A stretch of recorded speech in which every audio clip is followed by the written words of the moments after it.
This is Understand the Times, a radio program dedicated to equipping the church with biblical insights for contemporary issues. As an author and lecturer, Roger Oakland speaks internationally on a wide variety of topics. Roger helps us understand and analyze past events, today's headlines, and even things yet to take place. Now, to help us understand the times, here's Roger.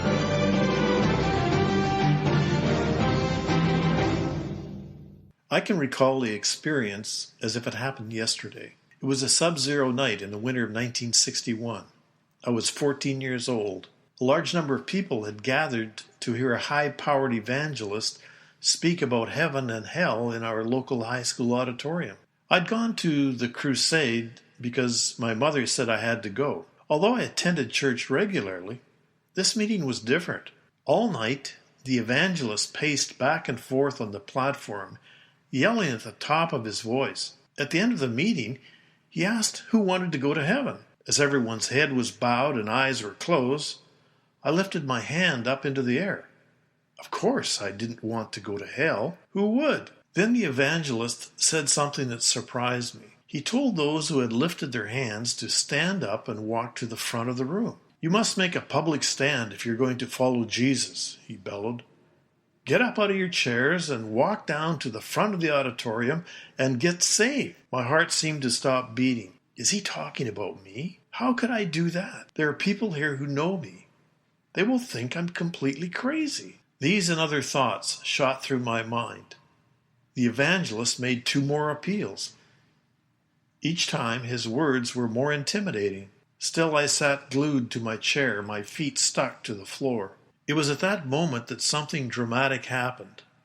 An old lady seated behind me tapped me on the shoulder and whispered hoarsely in my ear, "Sonny, I saw that you put your hand up," she said. "God wants you to go to the front and get saved. You don't want to burn in hell, do you?" I had already been in a state of trauma. Now I was in a fit of despair. Feelings of anger gripped me. I felt like I'd been tricked. Suddenly, I jumped out of my chair, bolted to the back of the auditorium, forced open the door, and ran non-stop 1.5 miles home. Even now, as I relive this experience, the same emotions replay in my mind.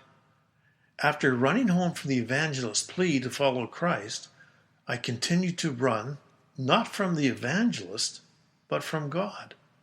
I ran for another 16 years. It was not until I was 30 years of age that I realized I had made a serious mistake. Although the little old lady in the high school auditorium may have been wrong in the way she challenged me, I discovered later in life what she and the evangelist had to say was true.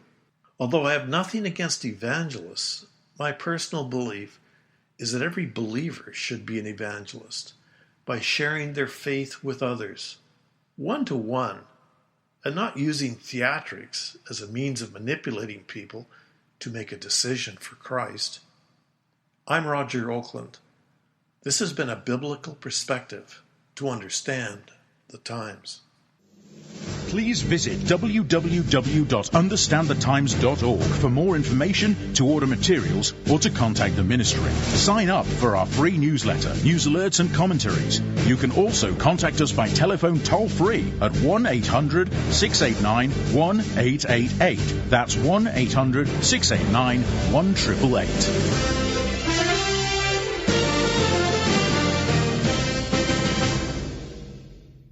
Jesus said, "Go therefore and make disciples of all the nations." From Myanmar to Kenya,